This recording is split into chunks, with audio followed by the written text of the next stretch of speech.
Former instructor of Trillanes in PMA reveals shocking about the senator and his family. Ulitin ko, hindi po sa akin ang galing ito. Ito po yung post ng The Trending Facts. Nilustay ng kanyang tatay ang pera ng AFP. Yan ang sabi dito. Hindi po ako nagsabi. A former instructor of Senator Antonio Trillanes in PMA revealed something about the fiercest critic of PRRD and his family, Captain Vicente Sehoko, who known for being the outstanding Filipino soldier of 2013, shared his experience with Trillanes as his instructor in engineering subject. Nako, matindi ito.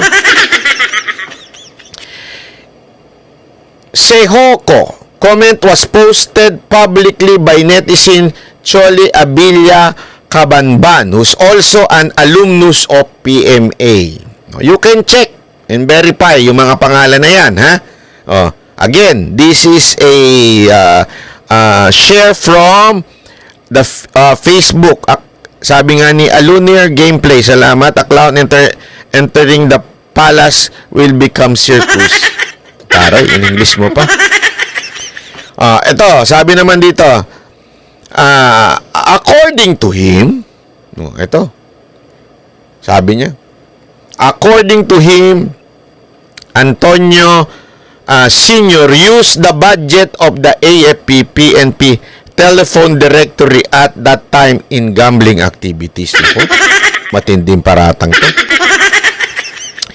Again, binabasa ko lang po ito. Hindi po sa akin galing ito, ha?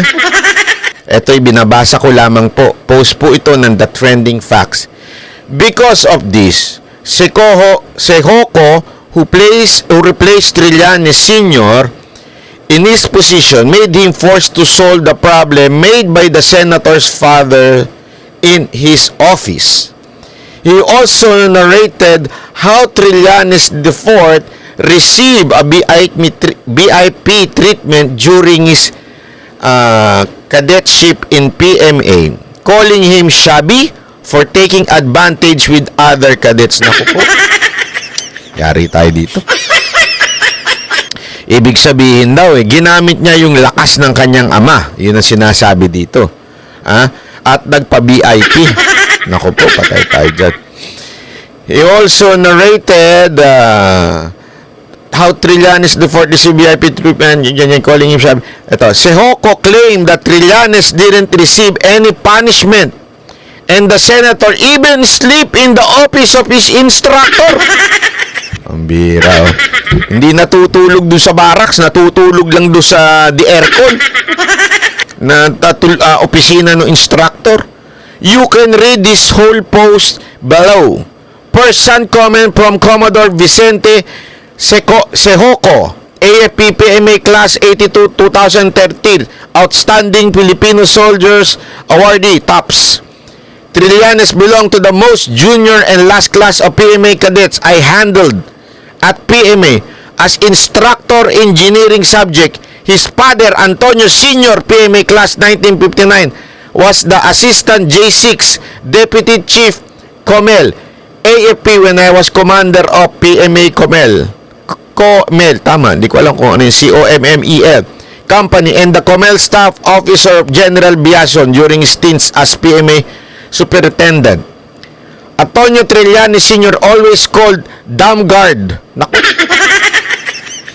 Trillanes IV to report to my office after asking the PMA Commandant General Victor Garcia and General Narciso Abaya to release Antonio IV from any duty during Saturdays and Sundays. Malupit. Bawal i-training ng Saturday, Sunday. Para talagang merong sarili hong lupit nito, Sabi dito, while his mistas were dying in the hallway of Melchor Hall during company level punishment or mase-mase, hindi ko alam kung ano yung mace-mace o mase-mase, Antonio IV was enjoying in my office cooking, eating a lot of boodles along with his 3 roommates.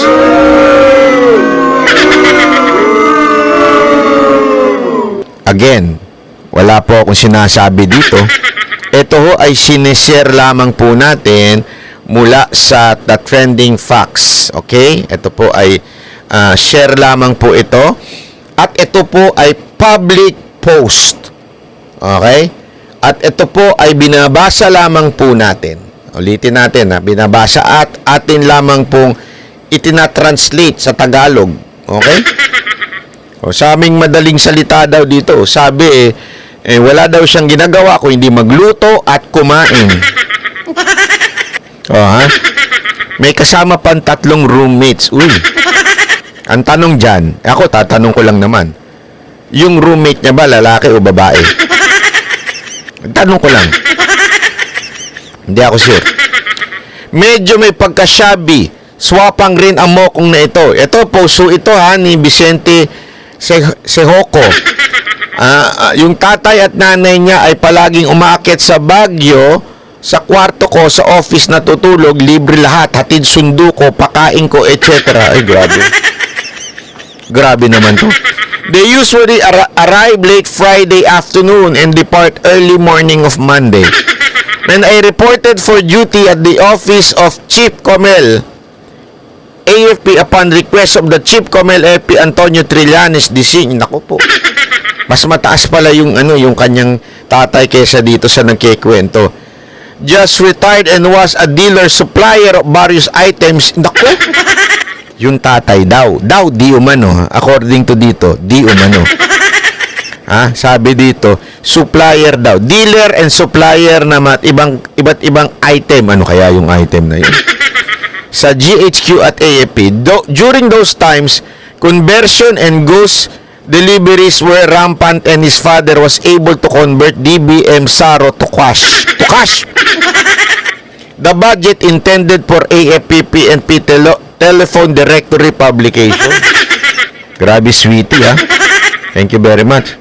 Oh, sabi ni Ian Nabi, sarap ng buhay niya sa PMA, mga kapatid ko, patay lahat, kuko pag binibisita namin. Talaga, grabe naman yun, Ian Nabi. Lupit pala dyan sa PMA. Dito, sabi dito sa post, hindi ko sinasabi. Linawin ko yung sinabi ni BP Sara Duterte, Trillanes, magkaiba ang assume sa opinion. Wala po akong opinion dito, Again, I will say it for many times so that you won't misinterpret me. Wala akong sinasabing opinion dito.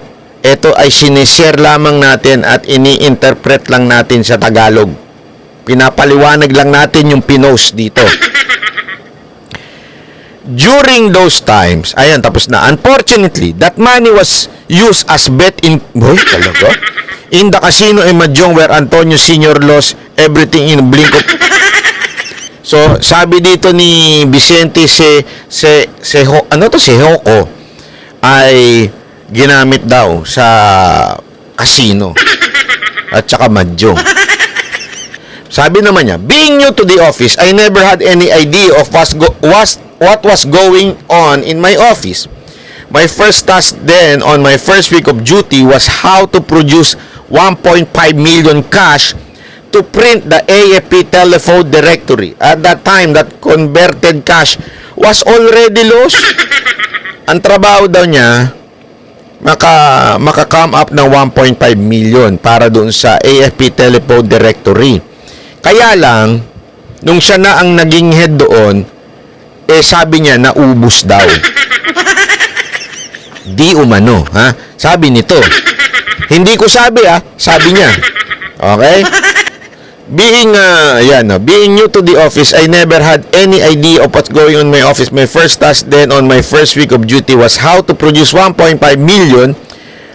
Pagkamalas ko naman, kagaguhan ng tatay ni Antonio Defort ang nautusan maghanap ng pera kapalit sa nalustay. Grabe.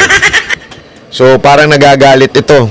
Kinikwento nito ni Vicente Sehoko na nagagalit siya kasi parang nalipat sa kanya yung burden na mag-create na 1.5, inubos daw, di umano. Sabi niya, hindi ko sinabi, Trillanes, sinabi niya, hindi ako, Sabi dito, I accomplished my task to produce funds and print. The AFP director using funds I solicit from various commercial company. This was upon orders of my superior, and all money solicited to the last centavo were properly accounted for. Swerte niya.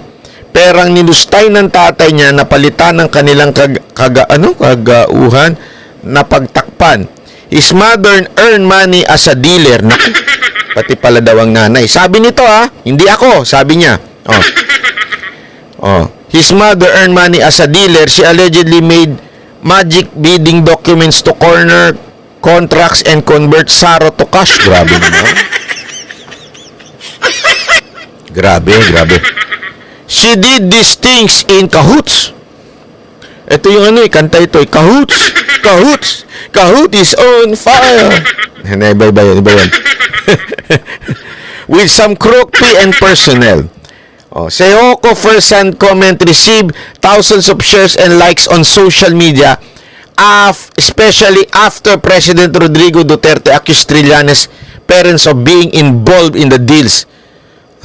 Ito pala ay sinabi pa mismo ni Pangulong Duterte. Si Pangulong Duterte yung nagsabi, hindi po ako Okay? Sabi ni Pangulong Duterte, kaya naglabasan itong post na ito nung pagkasabi ni Pangulong Duterte na kumita daw di umano yung kanyang magulang. Nako.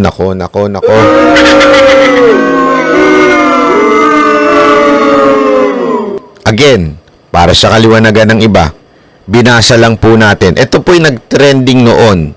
Okay, ito po ay time ng, I think it was 2018. Nag-trending daw po ito noon.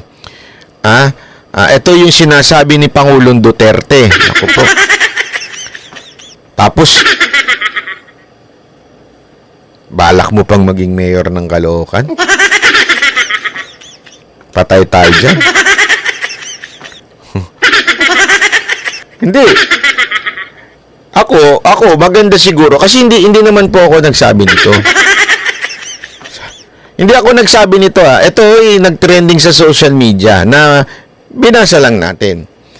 Ako, since meron ka namang akusasyon kay Senator Bongo at may akusasyon ka kay Pangulong Duterte, why not answer this accusation of your dating instructor? Accusation to nung dati mong instructor na pinost niya, na nag-trending. Okay? Ngayon, may akusasyon ka kay Pangulong Duterte, may akusasyon kay Senator Bongo. Noon pa lang, inulit mo na nga yan, recycle na nga yung akusasyon na yan. Gusto mo sumagot si Senator Bongo. Bakit di mo sagutin ito? Di ba? Ako, di ko alam. Hindi ko alam kung totoo to o hindi. Hindi ko talaga alam. Wala akong kinalaman, binasa ko lang. Wala akong sinasabing totoo to. Hindi ko talaga alam, wala malay ko. Binasa ko lang naman. Ako nga, hindi nga ako alam mo, I give the benefit of the doubt. Baka naman hindi totoo yan. Yung mga akusasyon sa'yo, Trillanes, malamang hindi totoo yan.